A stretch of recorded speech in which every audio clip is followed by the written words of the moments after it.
You're listening to the Ballroom Network. The following program is intended for all audiences. Welcome to the South Burbs Hitmen podcast with your hosts, Joe Mandel, Steven Zimmerman, and Chris Gonzalez. We're bringing you the White Sox coverage you need from the perspective of true Southsiders. Grab your Comiskey dog with an ice cold beer and meet us in section 155. Everyone get on your feet for your 2021 South Burbs Hitmen. That ball hit deep. Way back. You can put it on the board. Yes. Jimenez in the air. Left field. He's your hero tonight.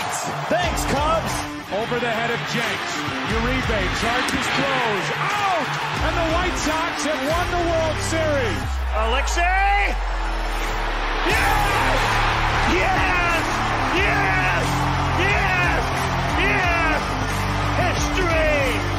A perfect game by Mark Burley, and what an unbelievable play by Dwayne White. First pitch starts now.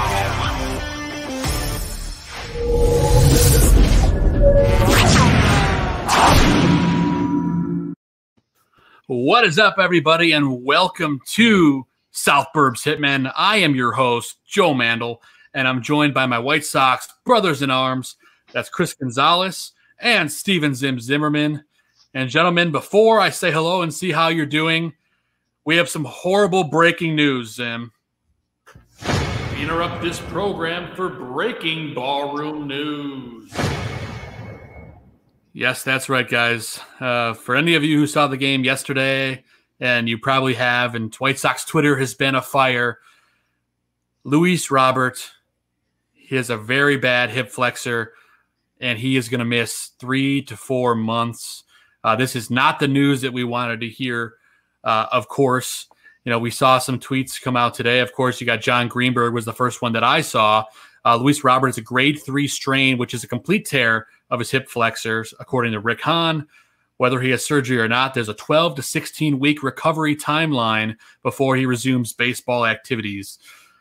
So, boys, it's a tough loss. Yeah. And, before we get to even talk about it, I grabbed a clip courtesy of our friends at NBC Sports Chicago.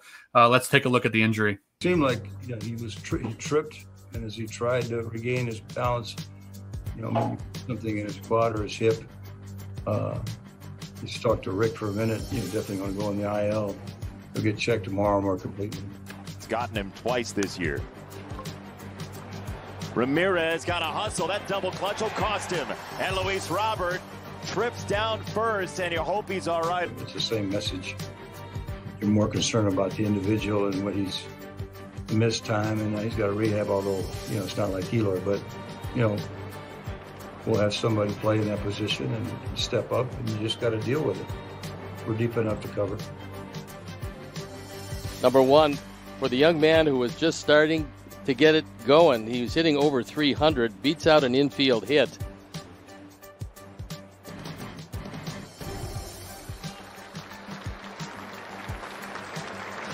Luis Robert being helped off the field.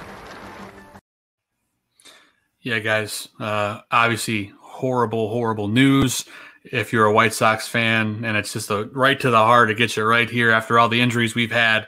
As PZ in the chat says, next man up, absolutely. But, gentlemen, let's get a quick reaction to this. Zim, I'm going to go ahead and toss it to you first, man. How you feeling? It sucks. It just sucks. There's not really any other way to put it. If you want to try to find a silver lining, like maybe he and Jimenez will be back around the same time, but that's assuming this team holds on until then, which is a whole other conversation.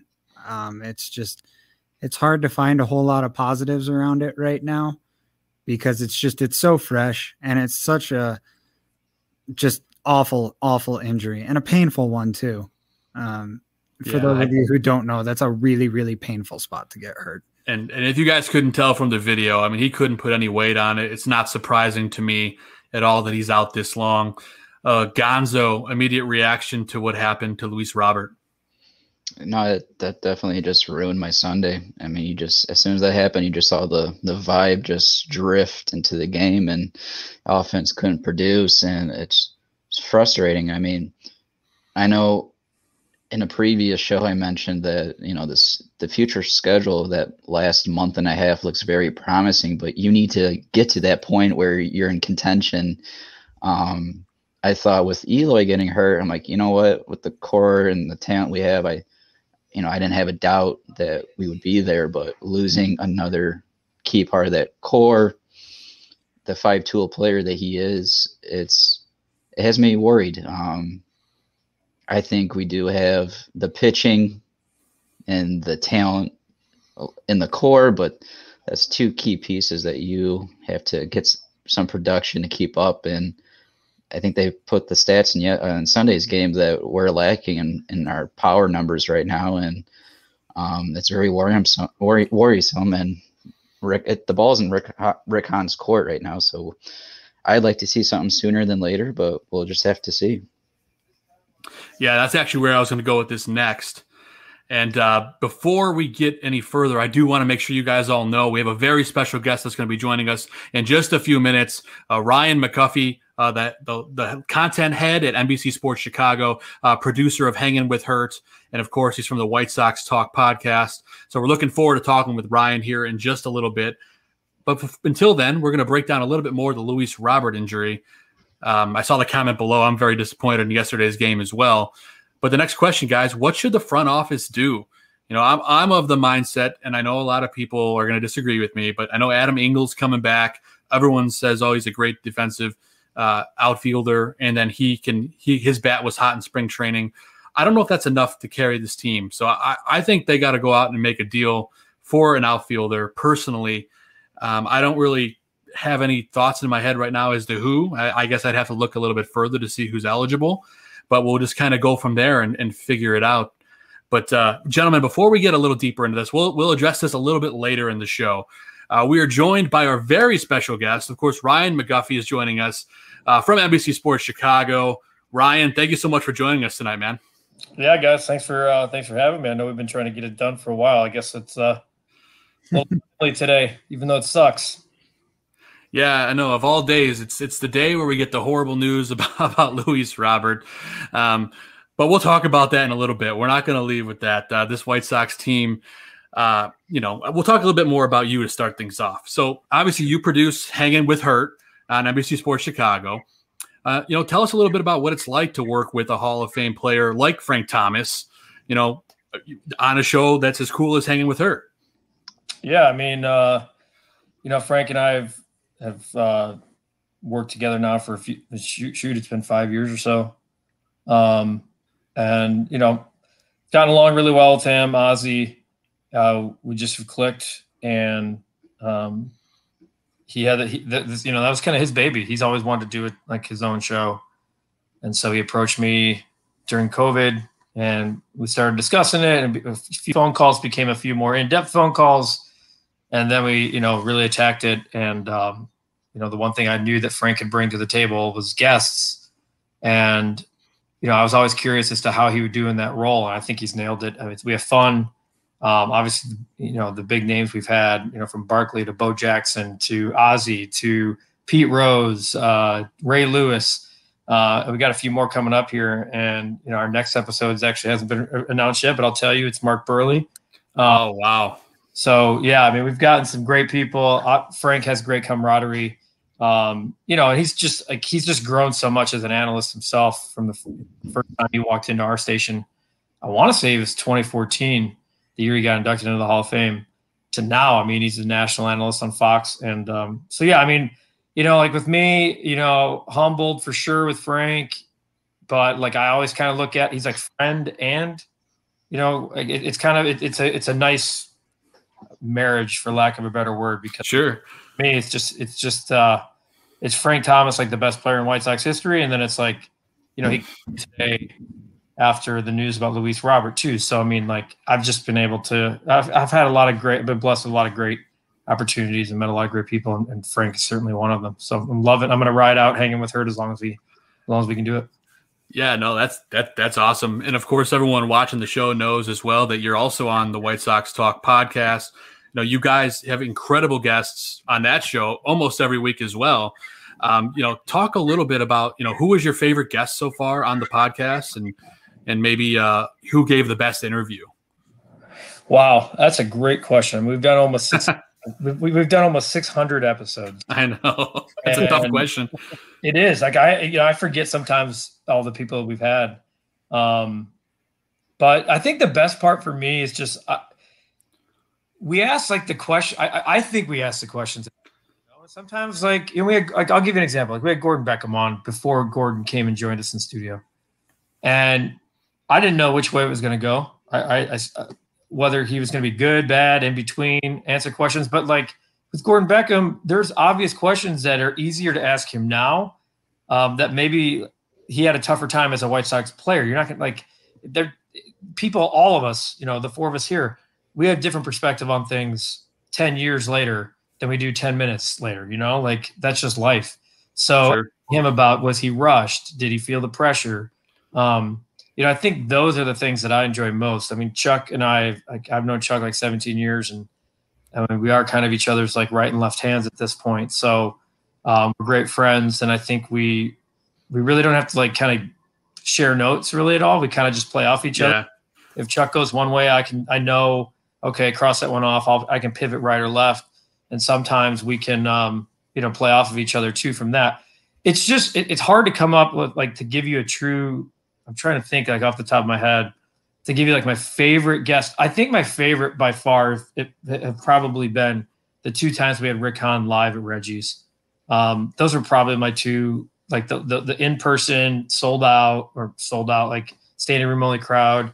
You know, Rick was great. There was nothing we couldn't ask him. And then he wanted to make sure the fans, you know, the Q&As and all that stuff, like, he wanted to answer every question. He did not want to leave. So those are probably my 2 favorite. But I mean, the podcast is so much fun. We have so much pride in it.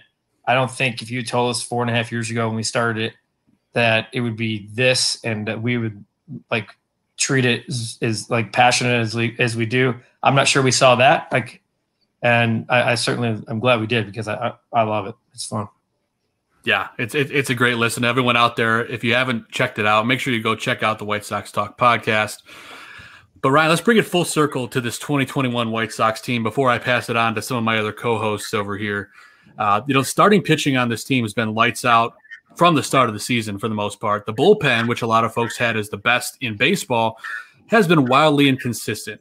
You know, do you expect them to put it all together, or do you think there's some potential to add a bullpen arm around the deadline? I know this conversation changes a little bit with what happened today, but I'm just curious your thoughts. I mean, I still think the bullpen is going to be the strength of the team, like one of the biggest strengths of the team. And it kind of has to be now. But yeah, I mean, look, the volatility of bullpens, we know they're not guaranteed. And, you know, when you go out and spend 53, 54 million on Liam Hendricks, like, you have this certain expectation. And I think he's starting to kind of be that Liam Hendricks that we thought. Oh yeah. You know, I mean, his whip is like less than 0.8, I believe. And, you know, he's striking guys out. The home runs were a little bit of a concern in April, but, you know, hopefully that was more of an anomaly than anything. He's starting to look like that guy. You know, Aaron Bummer's been a guy that's been a little bit, you know, it's been bumpy. And to me, just the usage part is probably the biggest thing to kind of keep an eye on. I think the bullpen is a strength. I mean, there's so many guys down there that if one just has an off year, there's other. I mean, look what Kopech's done, for God's sakes. I mean, unreal. In Crochet, like, I know he's on the IL right now, but like, those 2 guys are just the envy of every team in the league. So the starting staff's going to I mean, they have been phenomenal. I mean, they've been the best in the American League. And that's with injuries. That's with Lucas Giolito being up and down. That's with, you know, Dylan Cease being a little bumpy out of the gate. And I think all of that stuff is going to kind of sort itself out. And the rotation is going to be kind of what we thought it was going to be. And, you know, at this point, though, you know, I know we're going to get into Robert, but the focus kind of turns. I mean, like, mid-March, it was all about the lineup and then having a stud rotation, at least a big three. And now it's kind of flip-flopped. It's looking at that pitching. Yeah. How can the pitching take you, and what can you do to manufacture some runs? Because they're going to have to.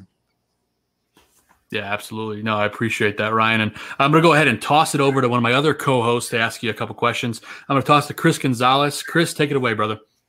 Yeah, thanks, Guff, for taking the time out of your schedule to join us. I know your schedule's pretty busy, but for me personally, besides what you're already doing with your content, I personally always enjoyed watching you on Comcast Sports Talk with Cap on the episodes that you would go on there. That was just me personally.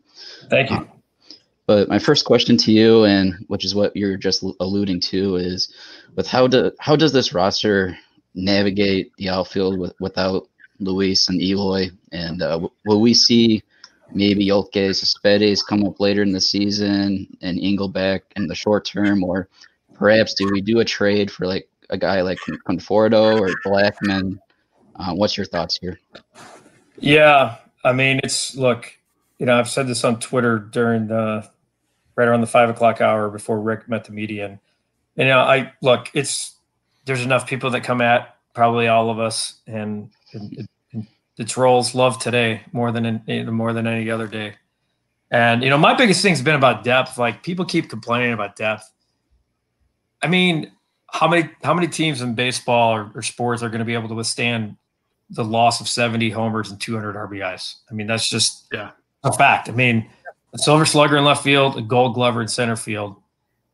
I said superstars on Twitter. Some people didn't like that. I understand that, but I think the ceiling is superstars for those two guys. I had been making the prediction that going into the year, I was going to dance and flirt with putting some scratch on Eloy to lead the league in homers. I stand by it. I think he would have. And so when you're talking about a guy who can hit 45 and another guy who can hit 25 to 30 and do everything that Luis Robert can do, I mean, what do you expect? Now, their depth organizationally in the minors, that if you want to question that, be my guest. I mean, they don't have somebody that knocking down the door, even just a guy who can play like they don't have another Adam Engel ready to come up. And that's maybe a little frustrating or disappointing. So I think in the short term, we're going to see some of the things we've seen, but it just can't happen. You can't have Billy Hamilton start every day. You can't have Larry Garcia start every day. Those guys are role players. So, yeah, I mean, Rick talked about they're going to have to figure this out and kind of go day by day and see. They're going to certainly make calls. You may have some teams that call them. The one you got to kind of – the one thing to look out for is, how much are you willing to sacrifice in the future for the short term? And we were just talking about this on the White Sox Talk podcast that dropped just before I came on here. And we threw out some names. And Blackman's a guy I've always had my eye on for 2 years. His contract kind of sucks, to be honest with you. He's got this player option that just is like an eyesore that no one's going to want. It's $21 million for next year. I think if you could figure out – I brought this up. I think if you could figure out a way to somehow turn that into some kind of $5 million buyout or something, like talk to the player before the trade, there might be something there. But what player is going to give up his rights at $21 million? So that one's tricky, even though I think I've felt like the last few years that kind of made some sense. But yeah, I mean, look, you brought up Conforto. Look, there's do you entertain Puig? I think there's going to be some experimentation. In Charlotte, probably you're going to see guys. This is just me speculating, but I wouldn't be surprised if you saw like all of a sudden you're on Charlotte Knight's Twitter and saw that Gavin Sheets was starting in left field. And why not? To be honest with you, like why not put Gavin Sheets in left field for an entire homestand and see if he can play? And if he can't, then okay, then you can't. And that's the kind of creativity they're going to need until they can find a trade partner or somebody that they can acquire because you just can't. You don't have enough. Like you can't roll out and win and go where they want to go with Billy Hamilton, Leary Garcia, and Lamb. I mean, those guys, they're decent role players, but they're not starters. Amen. Yep. Now, I do want to ask you with my next question, is kind of for validity here. There was a report that came out from Jeff Passan stating that there are some players in the White Sox clubhouse that are not happy with Tony handling of the ball club. What were your thoughts on it, if you saw it? Yeah, so I read I read Passon's piece, and I mean, Passon's is as connected as anybody in the game, but I don't know. I mean, it's hard for really any of us in the media at this point we're not in the clubhouse, and you know, we've been like pre-COVID. I could probably get a better feel for what the clubhouse looks like, feels like. Keep in mind, the clubhouse is not even like they have the guys separated. So they've turned, like, for instance, they've turned the scout seat lounge, which is like an entire cafeteria, that's gone. That is like the visiting clubhouse, second clubhouse. So they only can have like 12 guys in the main clubhouse, and then the other 12 have to go into there. So you don't even have all 25 guys together. And you know, Lance Lynn talked about this, I think, on the home opener when there was that 2-hour rain delay. Like, what'd you do? And he was like, it sucked. It was boring. You can't talk to anyone. You can't do anything. You can't like play video games with people. And you're just kind of confined to your element because of the protocols. So I don't really have a comment one way or the other. I think players are human. We're human. We question some of the things that have gone on in the first month in some of these games. So you'd only think that some other guys may raise an eyebrow or two when it's happened 2 or 3 or 4 times. So I don't know. I feel like that's, you know, at this point we're stirring the pot a little bit because we're all jumping on, or everybody wants to jump on TLR. So Passon's as connected as anyone. So if he wrote it, he had some conviction. I appreciate your thoughts on that. Yeah, I agree. I feel like it's just too early to even, you know, see that comment. It's something I feel like that'd come down the road. But my last question for you, Guff, is to this point in the season, what have you most enjoyed about this team, and also what has worried you so far? I mean, the things that I've enjoyed are individual stuff. Like Yermin, it's impossible not to enjoy what he's done. I mean, that guy's, you know, he's taking the whole league by storm. Kopech, I've done so much with Kopech, getting to know him like from the moment he was traded here, that I feel like I just feel like I have my own investment into like wanting him to do well, and so I don't necessarily try to like root for guy but I do root for Kopech, and I root for Kopech like the guy as much as I do the player, just because I want him to be okay. So those two are probably my favorite so far, and Rodon, and I've been as critical on Rodon as anyone. I was not ecstatic that they brought him back, but what a great story, right? I mean, we all love comeback stories. To have a guy to have it be Carlos Rodon, like if he had been doing this like in Oakland or something, it just would have been, we all would have been pissed off. And for him to come back and kind of just go to work and have to earn his spot and have his success. You know, my big thing, people have been asking me like, what are your expectations for Carlos Rodon? And I've said, well, 30 healthy starts. Like, I could care less what his ERA is. Just like exactly. Hey, and so far he's done. I mean, he should have been the pitcher of the month if it wasn't for a stupid baseball technicality. Yeah. Those are my three. What you said, what worries me. I mean, now like there's, you know, I don't know. It's gonna be tough. I hope there's some of this stuff. I feel like this in-game management. There's a couple of games that have like I just don't want it to become too much of a pattern, because I feel like then it might be more of an issue. But you know, veteran teams in that are gelling with young guys, and then a veteran new manager, it takes a month or two to sort out. And so they've been able to withstand, and they're a winning team right now. And you got to feel good that the Royals are the team they're chasing. But, you know, let's talk after Memorial Day. Yeah, absolutely. Yeah, no, thanks for your time, Guff. I'm going to pass it to my co-host, Zim. But before I do that, everyone in the chat, field your questions, and we'll be getting to them shortly. Go ahead, Zim. All right. Thanks, everybody. And thank you, Ryan, for coming on, joining us. As the cliche goes, we have to thank you and everything, but we really do appreciate it. So no problem. It means a lot to us that you've managed to carve out time for us. So we do appreciate it. Yeah, no problem, guys. So All right, you mentioned Yermin Mercedes in your response to the last question, so I'm gonna piggyback on that and just, we all saw today he was the AL Player of the Month, and I'm wondering if you think he's going to be able to keep this up and win the award. I've been asking a lot of questions about him lately, and it's because he's the topic that we're all thinking about. But also, in addition to him as a front runner for that award at the moment. Baseball America had Mercedes, Kopech, and Madrigal as the top 3 contenders for the Rookie of the Year. What do you think about that, and what do you think the Sox's chances are of actually bringing home that hardware? Well, I mean, right now, the podium is all white. There's no one else in baseball that could possibly come and steal the award as of the season ended today for many of those 3, and all 3 have a valid case.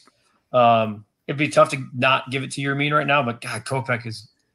I think Kopech has been as impressive as any player, and in the game. I mean, he's just been ask any opposing manager about him. They know about his stuff and his ceiling, and so I mean, look, it's May 3rd, and Rookie of the Year, so. Can Yermin keep this up? I don't think. I mean, let's be honest. I don't think he can hit 400, but I do think he knows about. I think he knows he belongs. I think he knows that his opportunity is now, and that it's been a journey from,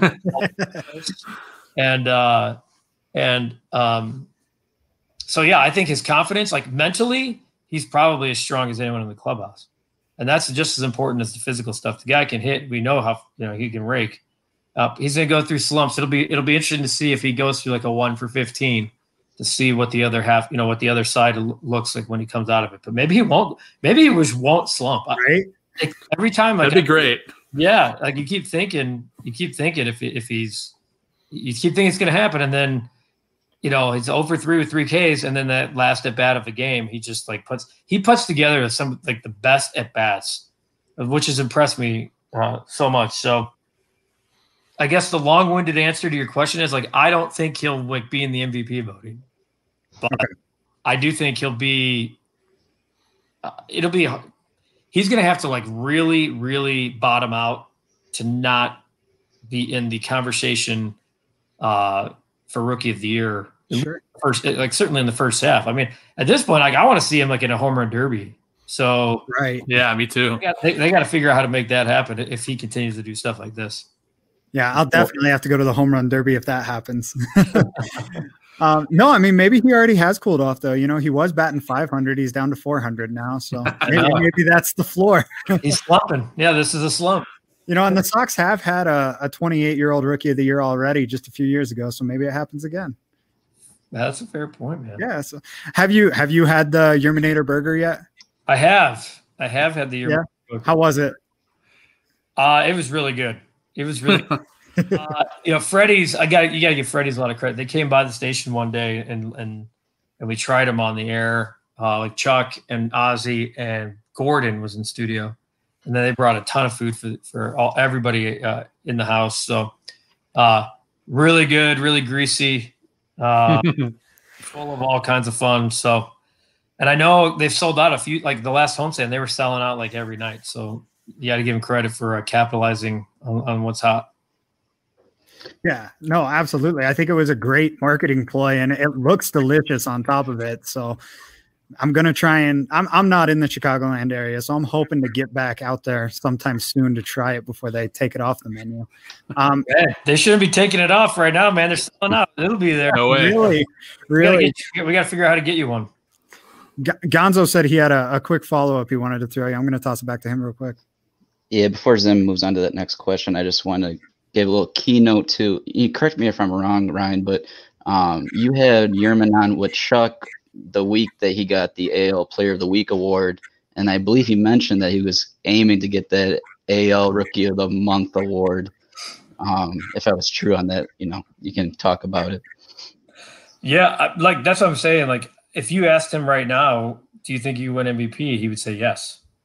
And like in a way, like you'd start to laugh, and then he would answer it, and you're like, "Oh, he's serious." Like he thinks, and that's what I'm talking about. Like about his belief in himself. I mean, at this point, the guy's played in about every possible league you could possibly play in. So, yeah. I mean, I just think, look, baseball's a way tougher game mentally than it is physically, and it's tough physically. So, if he's good between the ears, I think he's going to be able to withstand anything that comes his way. So.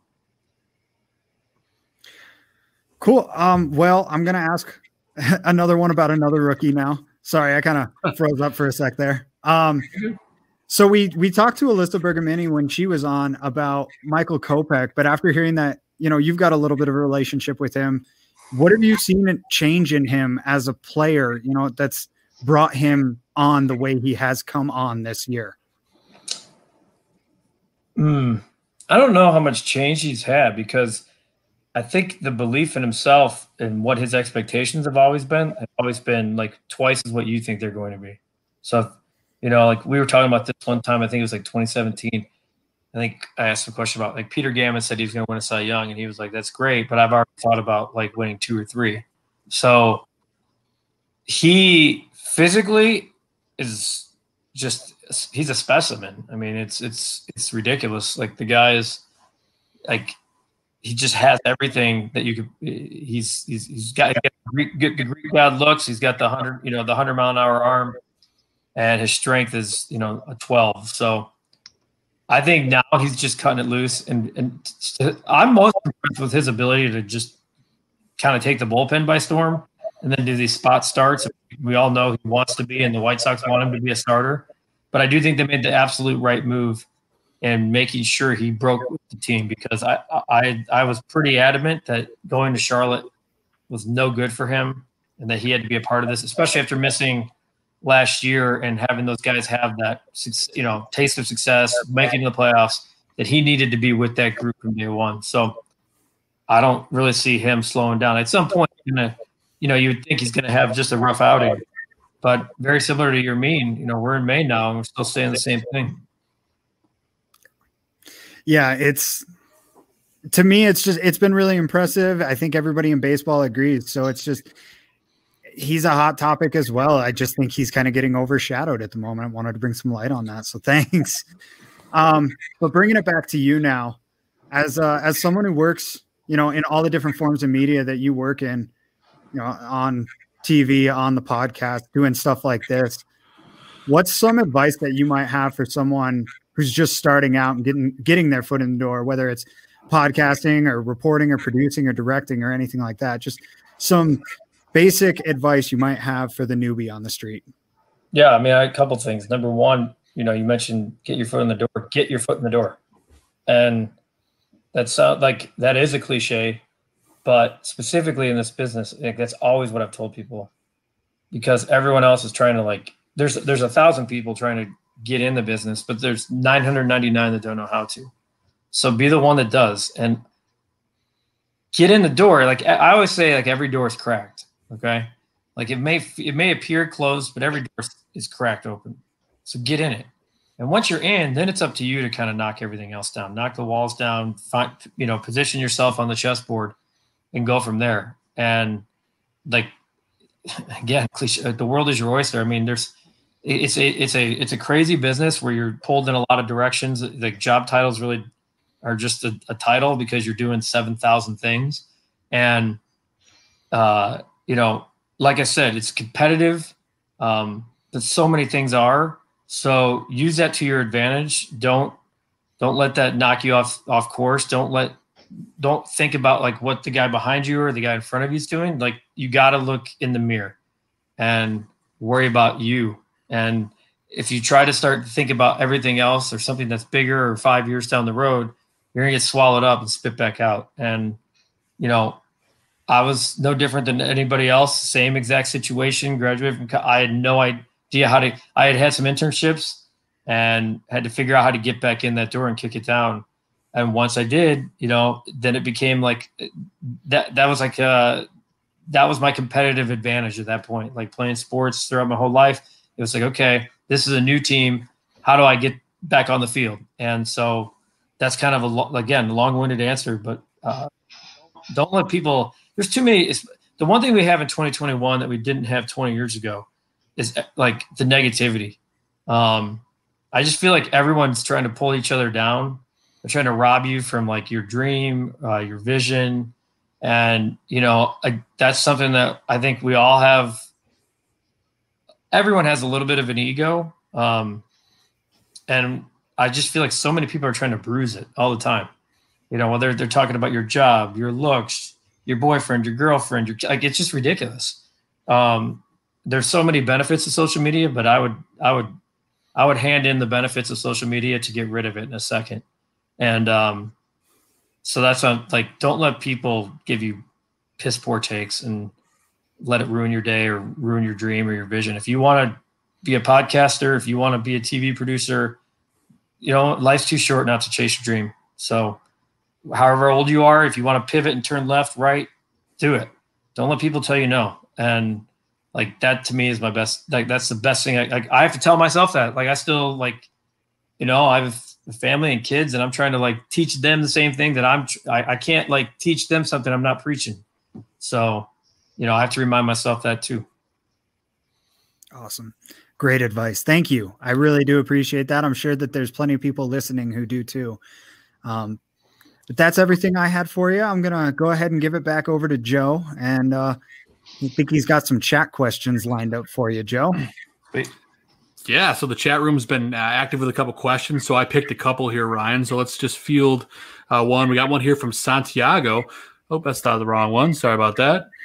Guff, did you grow up a White Sox fan? And if so, does that mean that the Cubs are dead to you? Oh, baby. I love it. Santiago, appreciate you. I did grow up a White Sox fan. I grew up in Northwest Indiana. The first game I ever went to was in the left field, upper deck at Old Comiskey Park. I was in love with sports at the time. I was 4 years old. And so, yeah, I mean, I definitely did. I went to games at Wrigley too. From Northwest Indiana, like the trek from there to Wrigley felt like a hell of a lot longer than going to Comiskey. But are the Cubs dead to me? No, they're not dead to me. I love the White Sox Cubs stuff. I think it's better that both teams have now won a World Series. To be honest with you, my brother grew up a Cubs fan, so I have a little bit like we had fun with that for so long. It got to a point I never thought either one were going to win a World Series. I do take a little bit of gratitude and pride that the Sox did it first. So 16 didn't sting as much because of that. But I was so involved with that 2016 Cubs team from like spring training all the way through, like in the clubhouse when they won. I was in the clubhouse when the White Sox won in 2005. So to have that experience, like I remember after the White Sox won in 2005, I was like, if this is the last night of my career, like I'm okay. Like I'm good. Like I could like turn left and do something else and be content. But the 16 Cubs thing was a blast. And what sucks is there's so much that sucked about COVID, but like I felt all of that momentum and stuff that led to the 16 Cubs and covering that team in 14 and 15. Like I was like, oh my God, I'm so ready for that now with the White Sox because all the things we've learned and I know like how important relationships are and how to be in at the ground floor and like all that stuff. And then to have COVID come in and kind of like kick us all out really hurt. But that's why relationships are important. So Santiago, yes and no. Great question, Santiago. We've got one more here in the chat. Tom was asking a little bit about Yasiel Puig. You mentioned him earlier. He's in the Mexican League right now. He does have some domestic issues. Is it possible? I know it's kind of a hot topic right now. What are your thoughts, Guff? I'd say everything's on the table. If there's any kind of domestic, if it's the domestic stuff's like got a paper trail. There's 29 other teams that have not added Yasiel Puig, right? So sure, certainly something that is going to be looked at. Yesterday, before Luis Robert got hurt, I had no interest in Yasiel Puig, and I know people were kicking the tires when Aloy got hurt. I don't love him. When I went to Cuba for this thing with Jose Abreu, Puig was there, and I'm like, man, this guy's. I don't like him. And I didn't like the way he carried himself. And that was, 5-6 years ago. So, but at this point, like, Puig needs the White Sox as much as the White Sox need Puig. And, like, domestic, I don't want to, like, I'm not poo-pooing the domestic stuff. Like, I'm just trying to, like unmuddy the water for a second. Exactly. Yeah. It's a baseball decision. It's going to cost you nothing, $1 million, maybe. I mean, no one, you know what I mean? 500,000. Send him to Charlotte for a week as like a rehab assignment and bring him up. And if he sucks for 3 weeks or a month, you cut him loose. It's no loss. So, like, back to my point about, like, and it's not fair to, like, here's the thing. Like, I've been harsh on Leary and Billy Hamilton and Lamb, not their fault. Like, they're not on this team to be the guys they currently are. They're on this team to be role players off. Like, Leary, I was actually like, this is going to be great. Leary Garcia is finally the player the White Sox need him to be, which is like, the 25th man coming off the bench, playing like the Swiss Army knife. And unfortunately, he's playing every day. So, not his fault, but injuries have kind of dictated where some of these guys have gone. Yeah. It's going to be entertaining to watch, to say the least. Hopefully they can turn things around and get this offense figured out. But Guff, real quick, before we get out of here, we like to ask our guests. We did have Chuck Garfine as our first guest, your buddy Chuck, and he gave us a great station ID. So wondering if you'd be able to do a quick little station ID for us before you leave. I think we wrote one up for you at the bottom, so you can kind of follow it along. And if you want to add your own flair to it, you definitely can, but it's just kind of a little talking point for you there. So whenever you're ready, just let me know and I can kind of count you down. And I'll just give you a 3, 2, 1 whenever you're ready. Sure. I'm ready to go. All right, here we go. In 3, 2, 1. What's up, everybody? I'm Ryan McGuffey, senior producer at NBC Sports Chicago and co-host of the White Sox Talk podcast. Buckle up. You're about to watch my guys from South. Damn it. Oh, you're so close. All right, this is like my life in a nutshell, right? Yeah, right. All right, I'll count you down one more time. Here we go for take 2. In 3, 2, 1. What's up, everybody? I'm Ryan McGuffey, senior producer at. Look at that! I biffed where I work. I'm gonna say Comcast Sportsnet. All right, we'll do it one more time. Here we go. This is like live TV. We'll do it live. Yes, we'll do it live, Ron Burgundy style. Here we go. In 3, 2, 1. What's up, everyone? I'm Ryan McGuffey, senior producer at NBC Sports Chicago and co-host of the White Sox Talk podcast. Buckle up! You're about to watch my guys, the South Burbs Hitmen. There it is. Third time is the charm. Ryan, we really appreciate your time tonight. Before we let you roll, is there anything you want to promote coming up? I know obviously you have the White Sox Talk podcast, Hangin With Hurt. Any new programming or shows you want to quickly touch on before we let you go? Yeah, definitely. I mean, the White Sox Talk podcast always drops on Tuesdays and Thursdays. Then we have the emergency podcast, and tonight, normally the episode we would tape tonight would drop tomorrow morning, but I believe it's already out. So it's definitely a little bit of an emergency. And yeah, Mark Burley will be the next guest on Hangin With Hurt. So, and we have a special. I don't want to. I'm superstitious when I have somebody that commits and says yes, but then we haven't recorded it yet, so I don't let it. Sure. Back. So we have one lined up that's extremely timely and great, just as great as Burley was. And so Burley will be, I believe, on May 17th. So look for that. I don't think we've locked in. It'll be around the White Sox games, pre and post. So, but yeah, I mean, look, I'll say this. Don't give up. There's so many people that are like, the season's over, on to 2022. We have 5 months left. And look, they have an uphill battle. There's no doubt. But the AL Central is up for grabs. The fact that you're chasing the Royals isn't a bad thing. And the White Sox pitching is a strength. So pitching, no matter what, in October, you always need pitching more than you do hitting in October. That's right. Maybe you get Eloy Jimenez back. I'd be stunned, to be honest with you, my personal opinion, if Luis Robert is back. That particular injury with a guy who relies on his legs that much. But let's see what the White Sox do. Don't write them off. They have the ability to add. There's people saying that they can't add payroll. They can't. That's all BS. Like that is. I'm telling you right now.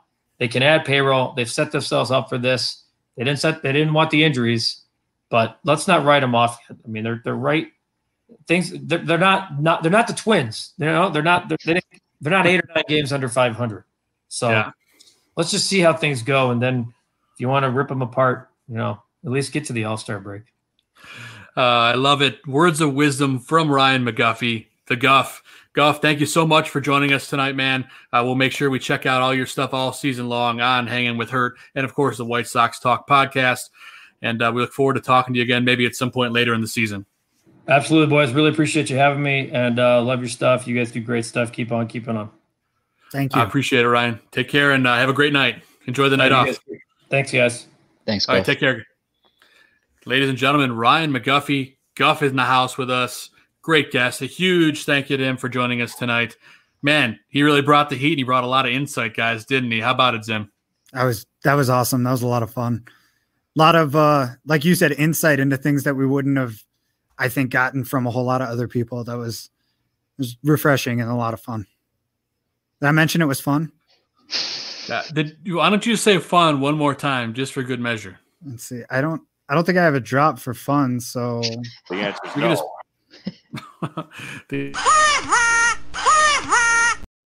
Yes, there you go. Let's all laugh at Zim. But before we get moving on with the rest of the show, I think we have a commercial break ready, so we will be right back after this quick word from our in-house sponsor.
And we're back. And after that great dance party Zim and I were just having in the background, obviously some great shows here on the network. So make sure you check them all out.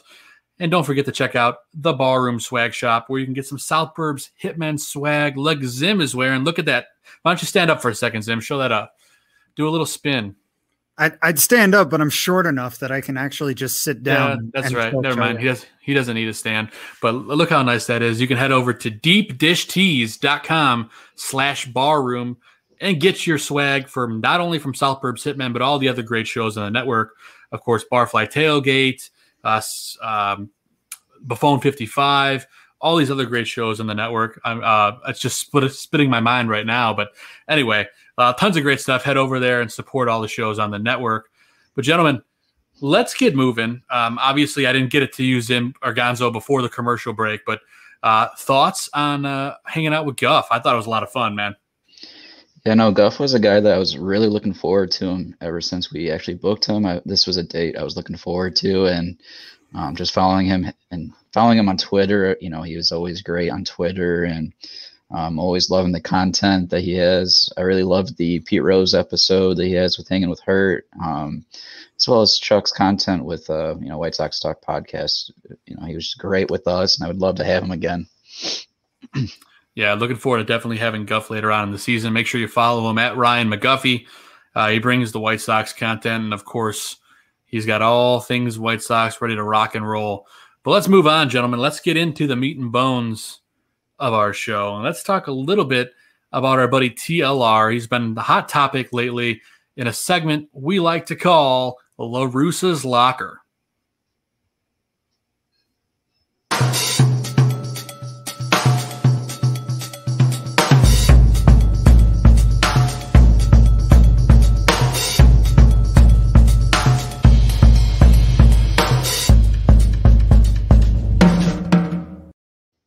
Yeah, it was an interesting week for Tony La Russa. Of course, we mentioned a little bit earlier in the show, a report from Jeff Passan came out saying that there's some unrest in the clubhouse about his decision-making bullpen management. But we're just going to break it down for what it is this week, the things we liked and the things we didn't like. The number one thing that I really liked out of him this week, and I know we're going back a few days, but that's letting Cease go ahead and finish that complete game, 7-inning, whatever you want to call it, a complete game or not. I still call it a complete game shutout. He was absolutely dominant, and it kind of looked like he was turning a page, gentlemen, into what I think can be an extended hot streak. So I give props to Tony for letting Cease do that, letting him roll with what he was dealing. So I think that's a confidence booster, and I love to give credit to Tony for that. So that's my La Russa's locker, like big thumbs up for the week. Gentlemen, what did you think? Gonzo, I'll toss it to you about letting him finish that 7-inning complete game shutout. Yeah, no, I mean, it was Detroit, their last place, but, going into that game, that's a great opportunity for him to take off. And I agree with you, Joe. I mean, why waste another inning out of your bullpen and let him finish, especially with the pitch limit he was at. That it's going to be huge confidence with Cease going forward as he's pitching tomorrow night in Cincinnati. And that complete game, that was his first shutout of his career. Which is amazing when you start, seeing it at the end of the game and the tweets. What I actually, love to see the most from him in that performance was his knuckle curveball. Earlier on it was hanging up, but I don't know what the analytics were on the rotation of that curveball, but that thing was just absolutely deadly and dropping. It was nasty. It was amazing to see it. I hope he continues with that pitch, having command of it with the other pitches of his. Whatever adjustment he made was really working, because I mean, that's a pitch that can be very, very difficult to control if your grip isn't just absolutely spot on. And he really worked it. It's obvious that that's something he focused on, is his off-speed stuff, but particularly his knuckle curve. Some guys throw it because they can't throw a true curve, but he's a little bit of a different case with it, where he'll throw it in addition to some other breaking stuff. But his location was pinpoint. It was spot on. That's something we saw him struggle with earlier in the year. It's like he finally sort of found his groove and got it. Yeah, I also want to mention his strike to ball ratio in that performance, because that's where you want to see him, and I really hope that continues going forward. Go ahead, Joe. I was just gonna say it really seemed like a turning point for him. So props to Tony for that. Another thing I want to talk about on the negative side of things is I felt like he was really out of touch with Lucas Giolito in his last start against the Indians. He let him go 1 inning too long, saying that he wasn't aware that he was running out of gas or whatever. I know Tony La Russa is a Hall of Fame manager, and I know he's getting a little bit older, but you got to know when your stud is starting to get gassed, and you got to feel those kind of situations. And I think Guff made a good point when he was on, because you don't have that kind of clubhouse. It's not like a normal clubhouse this year. I never once thought about that as a fan, how these guys don't get to hang out. They don't get that camaraderie. I think it's got to be the same with your manager, right? You probably don't get as much time, getting around, getting to know him, hanging out with him. So I think that's a big factor here. But I think TLR has got to get better with, knowing his starters.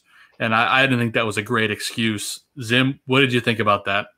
Yeah, I mean, that can be an answer for why some of these guys are showing up in these odd situations. Why Larry Garcia continues to be the guy who seems to be in there in these clutch moments. Why certain guys aren't getting pitch hit for, when it almost seems like a no-brainer that you would want a different guy at the plate in these situations.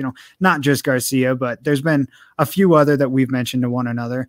But I mean, as far as the Gio thing goes, I mean, that really is just as simple as knowing your players. As a fan, I think all three of us can watch these games and see when Gio's got it and when he doesn't. And he might start a game with it and lose it pretty quickly at a certain point in the game. But when it's gone, whatever it is. So sure. I think that's something that, that locker room could be affecting. But at the same time, La Russa's a 50-year veteran of this game in his position. Like, that's crazy. He's still shaking the rust off, I guess. Yeah, no doubt. Gonzo, before we move on to the next thing, what'd you think about his management of Gio in that game as a whole? See, I'll criticize Tony when it's needed, but I think on this one, I'm on the other side of the fence. Ricky had multiple years with Gio to gain that relationship, to consider him an ace.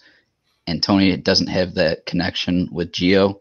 And not only this performance, but the past performance, he was going into the 6th, and Gio even admitted after the game, I need to get outs. Like, he needs to take accountability, and I blame it on the manager. You're the ace. You have to prove it to Tony, because he's going to have to rely on you come later in the season in the playoffs. He just has to get outs, and he didn't execute. His pitches were right in the middle of the heart of the plate when he was trying to execute. And to me, he needs to do better. He needs to get those outs when he's relied on. And he needs to take that accountability and prove he's the ace, because we're going to need him come playoffs when he's going to be going up like Cleveland. A matchup with Cleveland when he faces Bieber, we need him to be almost perfect. You know, when you're facing off against those top pitchers in the league in the postseason. And to me, he's not showing me that ace stuff right now. I see it out of Rodon. I see it out of Lance Lynn, but I'm not seeing it out of Giolito, and he needs to prove it. Yeah, we might touch base on this a little bit later in the show as well. But I want to touch on something Zim just brought up, and he was kind of ripping on TLR a little bit for putting Leury Garcia in these positions. But I'm actually going to give him a thumbs up for that this week, and let me tell you why. Here's Leury Garcia's stats from the week. He went 5 for 18 with 8 RBI, 3 runs scored, a stolen base, and a walk. His average, obviously, 278. Slugging percentage, 333. And his OPS sitting at 649. So Leury went ahead and had himself a week, gentlemen. I told you guys he was due. I was just off by a week, apparently. Yeah, he did a horrible week last week, but then this upcoming week, he really tore it up. So props to Tony there. We'll touch on another guy we don't like here in our next segment. But, gentlemen, is there anything else in La Russa's locker you want to touch on? I'll make it open forum before we move on. And if not, we'll just keep going.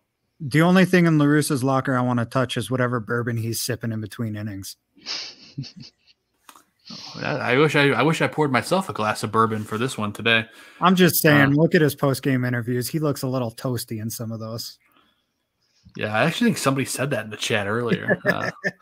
But yeah, Tony's some of those games go a little bit late for Tony, I think. But yeah, obviously we still love him. But we're going to move on to our next segment here, where we talk about the players that didn't have a great week or they completely sucked. It's a segment we like to call the Adam Dud of the week. You suck. You suck. Stupid. Lousy. No excuse. What a dud. What a total dud. Help you? Horrible, lousy. It's no excuse. Thank you, Tony. And there is no excuse, gentlemen, for Jake Lamb. This is a guy that has been leaving us out to dry. He got the start yesterday because I guess Yermin Mercedes was late getting to the ballpark or whatever. And I understand Tony probably wants to make an example, but you can't take Yermin Mercedes out of the lineup and replace him with Jake Lamb. Jake Lamb had an at-bat, I believe this was yesterday, correct me if I'm wrong, gentlemen, where the bases were loaded. Right? And I don't think he did anything. I think that was yesterday. He was also out of the lineup because he was late to the ballpark. Well, I know. That's what I was saying. So, yeah. But yeah, there was 2 situations. His first at-bat was runner at first and second, struck out, I think, 4 pitches. But then that second at-bat that you're talking about, bases were loaded, struck out 3 pitches. Yeah. The fact that he's only seen, 7 pitches in 2 very clutch situations is, combined. That's a problem. He's a professional ball player. He needs to see the ball better than that.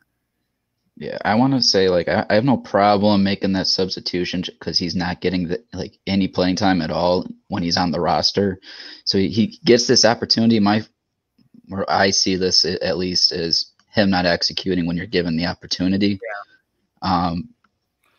It's so frustrating too, because they're in key moments when you would love to have Mercedes in, but if he's going to be on the roster, he needs to be given that opportunity. Past failure. If you're on the roster, you're on the roster for a reason. You just failed. To me, I want to see him sent down to the minors because he's not being used often, or cut. Yeah. DFA. Yeah. No, that's it.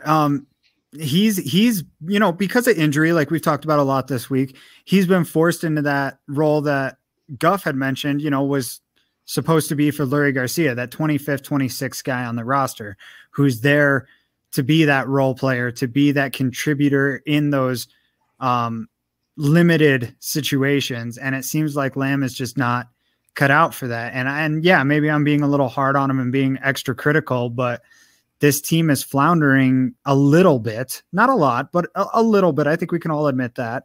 And he's certainly not helping to fix that by any means. Yeah, no, he's not helping at all. And gentlemen, I want to talk about another player here in our Adam Dudd of the week. And this is a guy that's been really dragging this whole bullpen down, at least in my opinion. Guff put some insight into it, saying that he'll probably bounce back, but we have to talk about the fact that Evan Marshall has been, to put it politely, he's been a complete turd to start the year. But obviously Evan Marshall is a quality pitcher. Baby, whatever he's doing is just not working. Gonzo, what can Ethan Katz do with him to get him back where he was? It's a tough answer, to even give, because when I go back a week ago, I say with these relievers, you have to see, year to year, because that some years they're going to be above that, that line, and some years they're going to be in regression. And it's a good, what I like, out of Tony mixing guys is he's starting to learn, what guys he can rely on in certain roles. But with this Marshall performance, I was at a wedding this week, so I missed that performance from him. But, in prior weeks, he was my dud of the week for previous performances from him. And I know, Joe, I remember looking at my phone and in the conversation, you were yelling because what was that? Jose Ramirez hit that home run. And, I wish I would have saw it to see what the pitch was. If it was, breaking ball hung over, or what, fastball, whatever it was that, with yesterday in that performance, who was the starter yesterday or in Sundays? Was that yesterday? Giolito or Sunday? Was that Giolito? Yeah. No. Was it Gio? Sorry, I'm losing my mind. Yes. Yeah. Gio had it right early on. He was going to pitch around him, let himself beat him out, but then later in the game, we weren't pitching around him, and he ended up hurting us to extend the lead in that game. But that's, to answer your question with Marshall, you might just have to bring an arm up, send him down, bring him back up later, and let him regain his confidence. I'd like to see Stever up. And an international signing that I'm kind of interested in to see how he does is Vieira. Possibly bring the Cuban up, see what he has for the potential that they saw in him to sign him. But I don't really know too much exact. What's nice is the minors are starting this week, so we're going to get to see a little bit more, like Twitter videos of the guys in the minors to see how they're doing. But it's nice to see what guys we can start bringing up and mixing and matching to see get everyone, get that vibe together and that positivity, just in that progression of the bullpen from where it's at right now. Oh yeah, it'll be exciting to see, and I'm just ready for the bullpen to fully lock it down. They need to right now, like Guff said, but those gentlemen are our Adam Dudds of the week.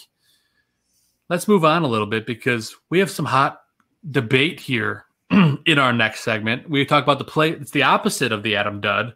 It's the players that just went off, had a week. They had a week, if you know what I mean, in a segment we like to call Put It on the Board. Ball hit deep. Way back. He looks up. You can put it on the board. Yes. Yes, that's right. This is the Put It on the Board segment of our show. where we talk about the players of the week who just had a great week. And it's hard to talk about this without talking about two quality pitching performances that we've seen this week. We praised Dylan Cease a little earlier in the show, and of course Carlos Rodon. Gentlemen, I mean, those two guys had a great week. They're great nominees. Real quick, Zim, thoughts on those two guys and why they should win this award? I mean, Cease, obviously, the shutout is just like we talked earlier, he finally kind of found his groove. It seems like. Let's hope he keeps it up a little further, though. I'm not willing to give it to him off of just one performance. If he puts a couple together, he might really have something working. But I mean, Rodon has just been lights out this year. He seems like a legitimate, Chris mentioned it. He seems like our ace right now. He's locating.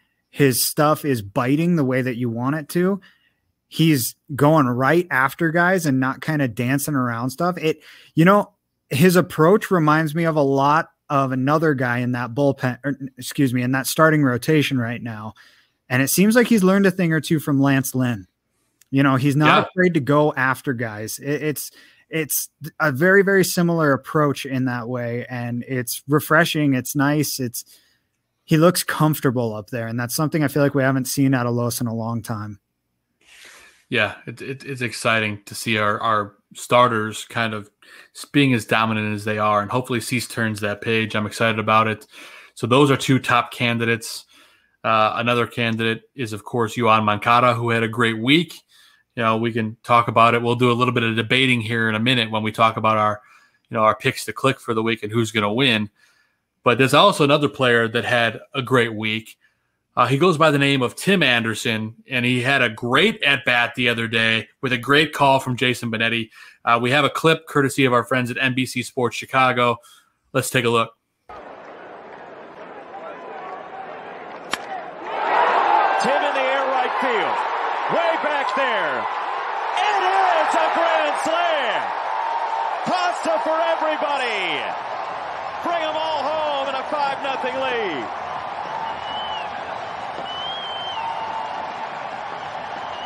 They have been largely staying away from Tim almost the entire at-bat. Last time he struck him out on a high-tight fastball, but he set him up with the entire... Yeah, so obviously that ball was absolutely clobbered.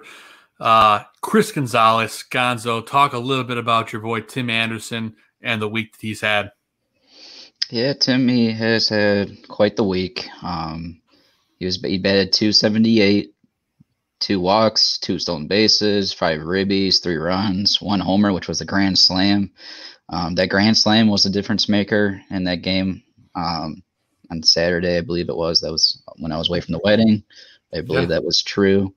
And also that game before Friday night, when a night you could probably beat Shane Bieber when he looked beatable. Timmy was the one that hit that single to bring the run home to make that game a 1-run game. Very clutch at bat from him. And I think I really think what the difference maker is from Timmy than other guys like what Joe had with Moncada. The real difference maker is the defense for me. And it's what Jason Benetti and Steve Stone alluded to on Sunday when they were talking about the overall week was the defense from Timmy throughout the weekend. Key moments, making key putouts to keep us, ahead in games.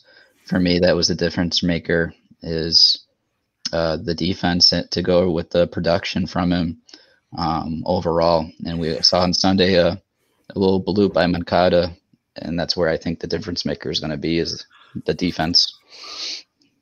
Yeah, so for those of you wondering why we are so locked into defending our picks here, last week's pick to click, we always talk about last week and crown a winner before we make our picks for this week. So last week, I picked Yoan Moncada. Chris picked, of course, Tim Anderson 2 weeks in a row. And Zim had unfortunately picked Luis Robert, who did have a great week, actually, on paper. So let's take a look and do some comparisons here. Of course, Gonzo just talked a little bit about Tim Anderson, 5 for 18, 278, 2 walks, 2 stolen bags, 5 ribbies, 3 runs scored, and a homer, and some stellar defense this week. Yoan Moncada, he raked. He had a great week too. 6 for 20, batted 300, 3 walks, which I love to see him getting those walks. 3 walks from Yoan, 4 RBI, 1 run scored, and 1 homer. Solid week out of him. He did have a horrible error that we just talked about, so that kind of takes him down a notch. And then Luis Robert, before he got hurt, he was really starting to get hot. After he got hurt and before he got hurt. Keep in mind, he was shortened on both sides of this week from injury, wasn't he? That's true. Yeah, both injuries.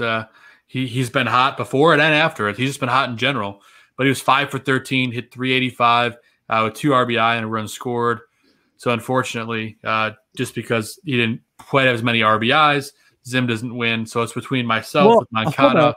If we extrapolate that stat line out to a whole week, I think we've got a pretty decent argument here. Yeah, I know. If I got a lot of if jokes, but I'm not going to say them on air. I got you. All right, I'm just exactly. So unfortunately, our record as the season goes, I am 0 for 4. Zim is 2 for 2, and Gonzo. Wait, my numbers are off a little bit. I think I'm missing last week. This is the 6th show, isn't it, guys? Yeah, but the first 2 were preseason. So. Oh, that's right. Okay, yes. So never mind. Yeah, so indeed, I am 0 for 4. Zim's 2 for 2, and Gonzo's 2 for 2. And I will not put up much of a fight. I'm going to go ahead and give this one to Gonzo.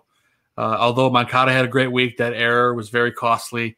So Gonzo again wins his pick to click. I am now 0 for 5 and have yet to win a pick to click. Zim falls to 2 and 3, and Gonzo rises above 500 at 3 and 2. I've got quite a hole to dig out of, gentlemen. So let's see if I can pick it back up this week. But let's talk about our picks to click for this week. Gonzo, you won, so you get to lead things off. Who are you picking for your pick to click for the week coming up? Yeah, no, as much as I want to go on the repeat train again, I'm going to step away from that, actually. I'm kind of hoping that Jose Abreu, he's going to be my pick to click this week. 2 games in Cincy, 3 games home versus the Royals, and he usually rakes versus the Royals. I think he's done pretty well in Cincy, too. So I'm going to go with Jose Abreu on this one. Hopefully he turns it around from this past week, but he was rolling before that. So Jose Abreu is my pick to click for the week.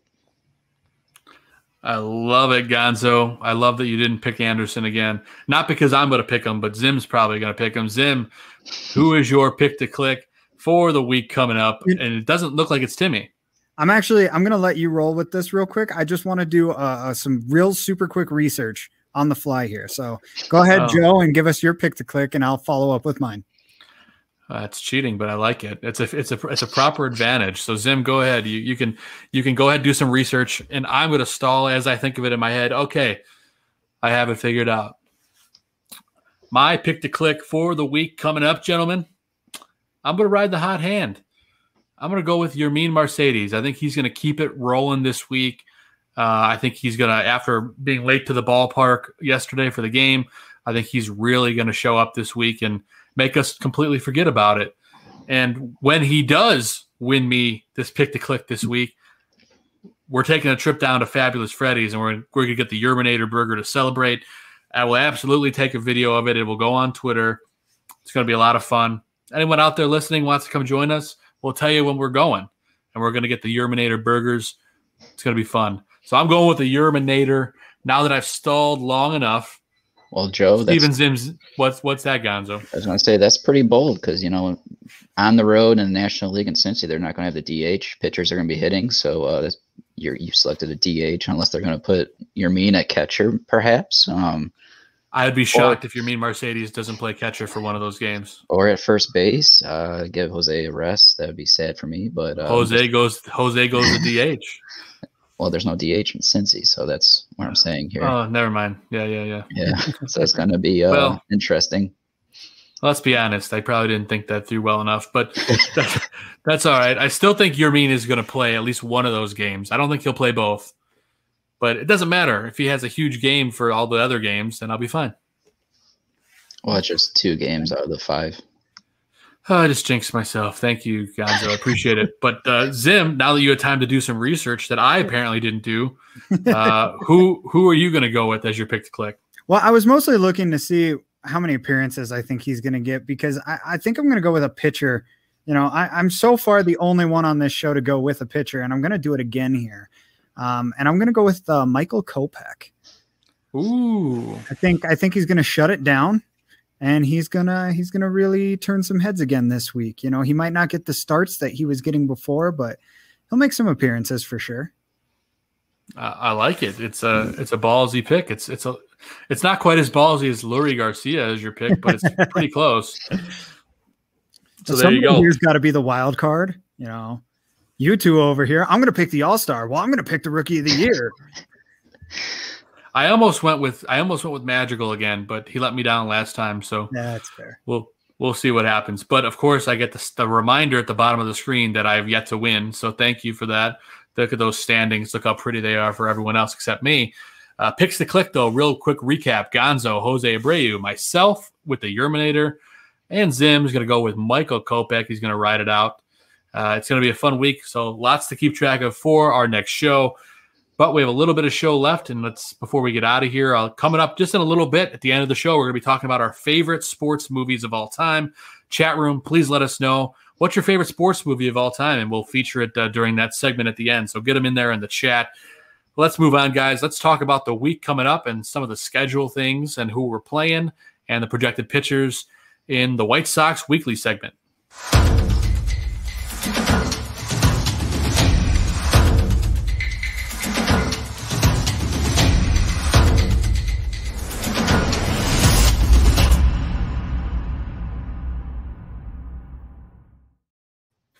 Yes, gentlemen, this is the White Sox Weekly segment where we look at the schedule coming up. And as the guys were just mentioning to me, I looked at the schedule earlier and didn't even think about it. But we do get some interleague play this week. We get 2 games in Cincinnati. You got tomorrow and Wednesday. And then you go down to Kansas City for a 3-game series with them. Some very, very important games with the Royals there. I think these are games that you never really have a must-win this early in the season, but I think it's about as close as you can get. So, Gonzo, why don't you talk us through some of these pitching matchups real quick before we move on to our next segment? Yeah, sure. So 2 games, Tuesday, Wednesday in Cincy, 3 games Friday through Sunday at home versus Kansas City. The matchup Tuesday is going to be Cease versus Hoffman. I haven't seen too much of Hoffman, so this should be an interesting matchup.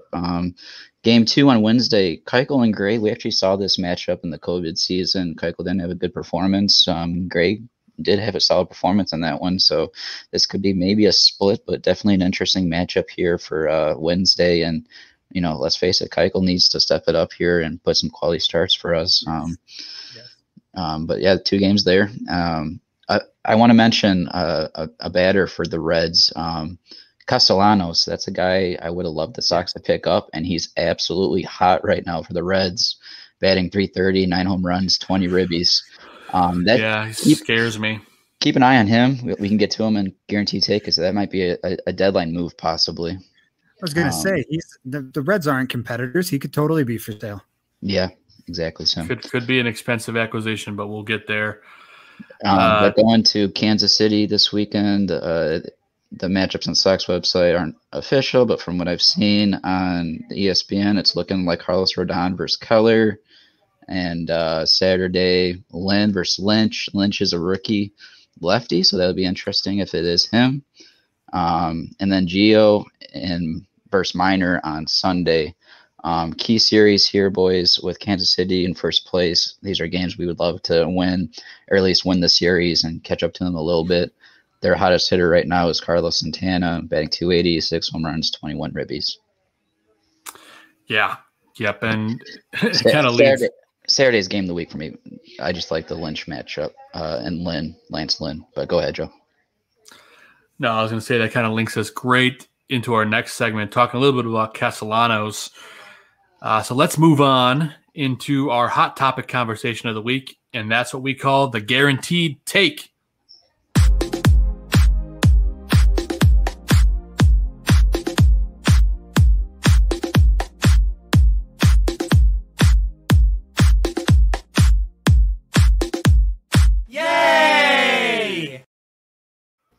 Yeah, we try to talk about some timely conversations and hot topics, and I don't think it's much hotter than this topic with the fan base right now.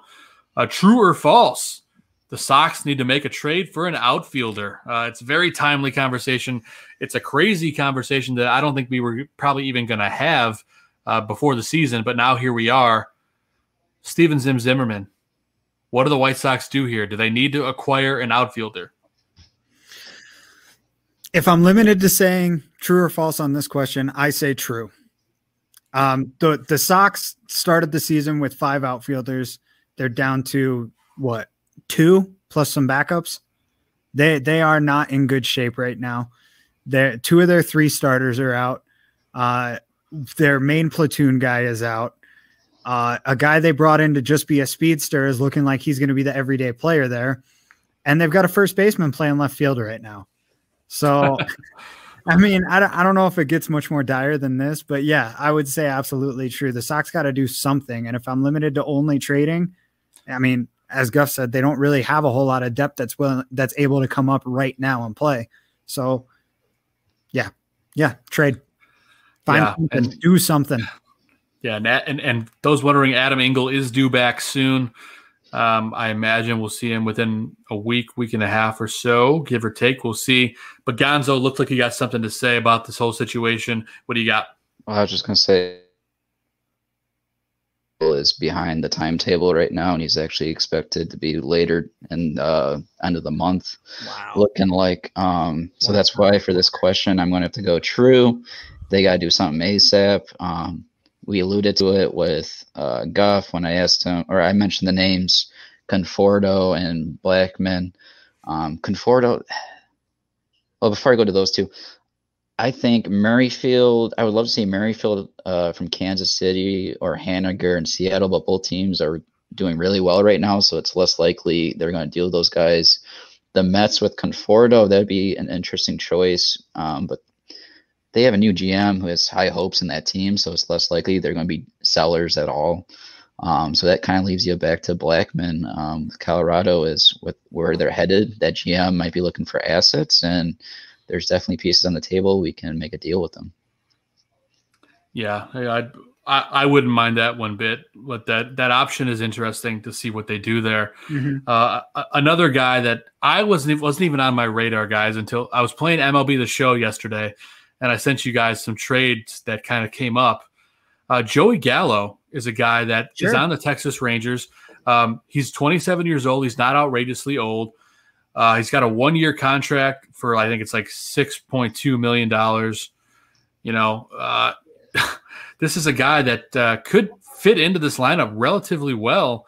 Granted, he's not the best outfielder available, but I think this is a guy we have to look at if the Rangers are willing to deal him.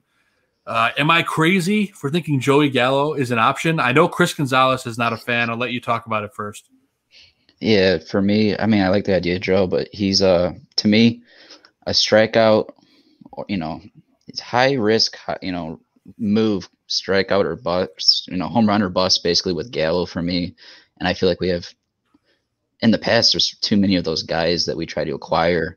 And I think we just mentioned, in guaranteed take there, or not guaranteed take, the weekly with Castellanos, that would be a guy with those power numbers I'd rather have than Gallo. But me personally, as much as with his power numbers, the strikeout rate's high, and we're struggling with power right now. So we need guys that doesn't have the, that high rate of strikeout percentage. Sure. And just for full visibility, he does have 45 strikeouts already this year. He's batting .222 with 9 ribbies, and he only has 2 home runs for now. His best season was arguably, you could say probably 2019, where he hit .253 with 49 RBI.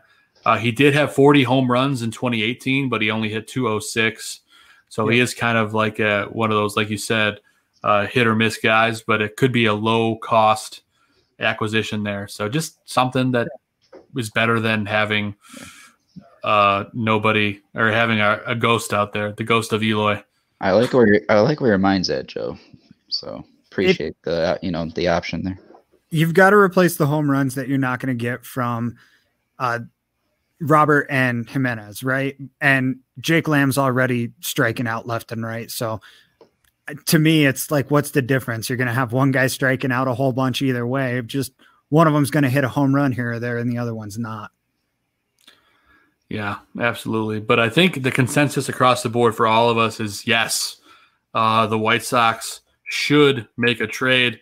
Chat room, what are your thoughts on it? Let us know. And, before we move on, we will be talking briefly here before we wrap things up. Coming up right after us, I think 9:35 p.m. Central, the Friendly Confines podcast. Our counterparts on the other side of town are going to be on the Ballroom Network. So you Cub fans hang out. And even if you Sox fans want to get a little bit of what we can expect for when we play them here coming up later in the year, it'll be fun to watch. So make sure you check that out. But speaking of guys who strike out a lot, Javi Baez is on record pace for that. So be sure to tune in. I'm sorry. Maybe Chris Bryant. Maybe Chris Bryant over here. All right. Yes, sorry. I think somebody did say that in the chat earlier about Chris Bryant, but after we hosed them for Eloy, I don't think they are in a rush to make a trade with us, but that's beside the point. But all right, gentlemen, we're about ready to get out of here. So our last segment of the show, we're going to hit on real quick. We like to do something lighthearted and fun to close it out. We're going to talk about our favorite sports movies of all time. So let's hit it quick. I'll lead off with Chris Gonzalez at the bottom because I think I love his pick here. We'll talk a little bit about it in a minute. But top sports movie of all time, Gonzo. For me, it's going to be the one and only The Miracle. Starring Kurt Russell, portraying the coach Herb Brooks, and it dealt with the 1980 U.S. Olympic hockey team versus the Soviets to win it, and it was an amazing movie. One of my favorite quotes comes from this movie, and I'll read it to you. It's a quote that I absolutely love and live by. But here it is: and great moments are born from great opportunity. And that's what you have here tonight, boys. This is your time. Their time is done. It's over. I'm sick and tired of hearing about what a great hockey team the Soviets have. Screw them. This is your time. Now go out there and take it. And that was a speech that Herb Brooks gave in the locker room to go out into that third period. Kurt Russell was amazing in that movie, dude. Yeah. I don't even know. Oh, it was applause. Yes, very nice. If you haven't seen Miracle, put it on your list. It's one of the best sports movies of all time. Highly, highly recommend it. Steven Sim Zimmerman, let's hightail it over to you. What do you got for us? Sure. Yeah, Miracle was one of the first things I watched when I got Disney Plus. So absolutely a great film. In addition to several other sports films I watched when I first got Disney Plus, many of which I received some flack for enjoying. So I have settled on Moneyball. Moneyball has probably got to be my number one sports movie that I won't get trashed on for. No, I'm just kidding. Honestly, it's one of my favorites. That's a great movie that I really wanted to throw out there, but I got to say Moneyball just tops it. The only downside to Moneyball for me is the whole father-daughter thing that really got played up. It wasn't really a thing that was going on in Billy Beane's life when all this happened. But the story is great. It literally changed baseball as we know it. The game that can't be changed was changed because of the way Billy Beane started approaching the game. And Brad Pitt did a great job portraying it. He's not the most he doesn't have the best resemblance to Billy Beane, but he did a good job acting out that part. Jonah Hill was phenomenal in his role in that movie, which you don't really think of him as a guy to be in a sports movie of all things. So it's refreshing. It's a lot more behind the scenes than on the field. And that's fun to me. There you go, man. That's absolutely great choice. Love Moneyball. And gentlemen, what do you got, Gonzo? Look like you're going to say something. Yeah, I was going to say, I feel like the whole perception of analytics just took off after that movie. It did. Oh, yeah. Right across baseball. So, well, if you haven't read the book is more even statistic based. So yeah, check out the book. what Billy Beane did started to change it in the league. The book started to change it in the hardcore fans mindset, and the movie started to change the perception of analytics in baseball, even in the casual players mindset or casual fans mindset. So it was, I think it was very instrumental, almost as instrumental as Billy Beane himself in doing what he did. No doubt about it, man. Great stuff. Great choice. I went more on the lighthearted side of things with my favorite sports movies. I love all the dramatic movies. I think they're great. All the ones you've listed, Miracle, Moneyball, even Invincible with Mark Wahlberg is another great sports movie. Underdog story about a guy. Yeah, no. The guy he tries out and makes the Eagles. It's just a great story. But when it comes to sports movies, I got to go lighthearted in some of my favorite comedies of all time. And my favorite sports movie of all time is Major League. It's just absolutely hysterical. Of course, you got Charlie Sheen, Tom Berenger, Corbin Burnson. I mean, the ragtag team of the Indians, where actually the White Sox are the villains in this movie, which is kind of cool. So it was kind of refreshing to see that. But, the team that the owner's trying to crash and burn them, and Charlie Sheen is like the rogue reliever. You got the Wild Thing music playing. It's just, you got Jobu, the tribal thing, the good luck charm that helps you, win. It's got everything you want in a sports movie. It's a ton of fun. And then my right below that for me in terms of sports comedies, you got to go with The Waterboy with Adam Sandler. Classic, high quality H2O. You got Herman Winkler in there. It's just the Waterboy that he becomes a middle linebacker and beats the crap out of everybody. I mean, who doesn't love that? So they're good underdog stories. It's a lot of fun. Chat room, why don't you tell us what's your favorite sports movie? Let us know in the chat. We'll feature it here before we roll out of here. I know we got to get out. We're running a couple minutes over, but we'll be wrapping up very soon. Our buddy in the chat room, PZ, lists his favorite sports movie, The Sandlot. I mean, it doesn't get much better than that. I mean, you're killing me, Smalls. I was waiting for somebody to put Field of Dreams, but doesn't look like we're going to get that one tonight. That's always on there. Bull Durham. It's a good one. The Rookie is one that I feel like gets mentioned a whole lot. I don't know. Sorry, not The Rookie, The Natural. The Rookie was that Dennis Quaid movie where he's the pitcher. No, I was thinking that was a good movie too. That's also a Disney film. Yes. I'm thinking of The Natural though. Little older film that was also wonderfully done. I want to throw out an honorable mention. You on the wacky side of things got me thinking, Joe. How about Basketball? Oh, wow. That's a sports movie, right? It might be a made-up sport, but it's still a great movie. Wow, Basketball is a great movie. For those of you who don't know, Trey Parker and Matt Stone, the creators of South Park, they basically made up a sport. It's a really funny movie. If I can't recall any more of the plot other than it's hysterical. Oh, it's absolutely. It's a game somewhere between kickball, basketball, baseball, and driveway, like cornhole almost. Yeah. And of course, PZ mentions 8 Men Out, another classic film. And then, of course, Remember the Titans. I mean, it's classic Denzel, high school football in I believe the 60s. It's just great stuff all around. So tons of great movies we touched on tonight. I got one last little bit, and then I'll let you outro. Sorry, but chuck it in, baby. Along the lines of Remember the Titans, the movie Friday Night Lights, before the TV show became a thing, the movie Friday Night Lights, first off, was a wonderful movie, but also ties into Chicago in an interesting way, in that Cedric Benson played for the team that won the championship in the movie Friday Night Lights. R.I.P. That reminds me of Blue Mountain State too. Great movie. That's hilarious movie. Varsity Blues. I mean, the list never ends, gentlemen. We can keep going all night, but unfortunately, we do not have all night. We do have our friends at the Friendly Confines coming up right after us here on the Barroom Network, right around 30 minutes from now. Let's get some Cubs talk here on the Barroom. It's going to be exciting. Stick around for that. Before we get out of here, I want to give a huge thank you to our guest, Ryan McGuffey, Guff joined us from, of course, NBC Sports Chicago, the lead producer over at Hangin With Hurt. And, of course, he is on the White Sox Talk podcast. He's the man. He gave us such a great interview. Cannot wait to have him back later in the season.